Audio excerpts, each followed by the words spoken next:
பார்க்க போகிற மிஷின் வந்து leg curl and leg extension. So இது வந்து தொடைகளில் அவுட்டருக்கும் இன்னருக்கும் பண்ணுற ஒரு கிரேட் எக்ஸசைஸ். இந்த மிஷின் எப்படி யூஸ் பண்ணுறதுன்னு பார்க்கலாம். ஸோ இதில் பார்த்தீங்கன்னா வேறு பொசிஷனில் உங்களோட லெக்கு ஏற்ற மாதிரி இதோட ஆங்கிள்ஸை நீங்கள் அட்ஜஸ்ட் பண்ணிக்கலாம். சில பேருக்கு லெக்கு ஹைட்டாக இருக்கும், ஷார்ட்டாக இருக்கும். அதுக்கேற்ற மாதிரி இந்த பொசிஷன்லாம் அட்ஜஸ்ட் பண்ணிக்கலாம். அண்ட் ஆல்சோ இங்கே வந்து பார்த்தீங்கன்னா இது வந்து ஒரு கேபிள் மிஷின். ஸோ இதில் கேபிளில் பார்த்தீங்கன்னா ஒரு பின் கொடுத்துருப்பாங்க. இந்த பின் யூஸ் பண்ணி உங்களுக்கு தேவையான வெயிட்டை நீங்கள் போட்டுக்கலாம். நீங்கள் கீழே போக போக வெயிட் அதிகமாக லோட் ஆகும். எப்படி யூஸ் பண்ணுறதுன்னு சொல்கிறேன்.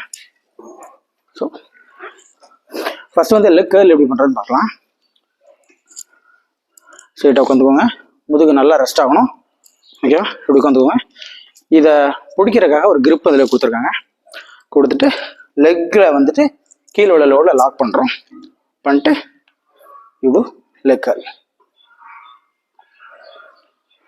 தைஸில் இந்த இடத்துல நல்லா பிடிக்கும். ஓகே. அடுத்து வந்து இதே மிஷினை நம்ம லெக் எக்ஸ்டென்ஷனாகவும் யூஸ் பண்ணலாம். அது எப்படி பண்ணுறது நான் சொல்கிறேன். அது எப்படி யூஸ் பண்ணுறதுன்னு சொல்கிறேன். இதில் பார்த்தீங்கன்னா ஒரு பின் கொடுத்துருப்பாங்க. இதை ரிலீஸ் பண்ணிங்கன்னா இந்த சீட்டை கம்ப்ளீட்லி கீழே எப்படி புஷ் பண்ண முடியும். ஓகே. உங்களோட ஸோ இப்போ வந்து இது லெக் எக்ஸ்டென்ஷன் மிஷின் ஆகிடுச்சு.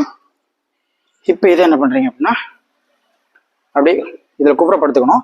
படுக்கும்போது இதை பிடிக்கிறதுக்காக இங்கே ஒரு ஹேண்டில் கொடுத்துருக்காங்க.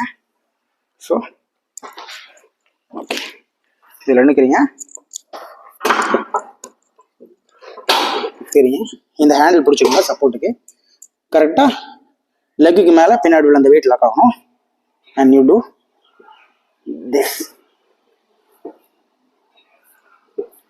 இது தைஸில் பின் பக்கம் நல்லா பிடிக்கும்.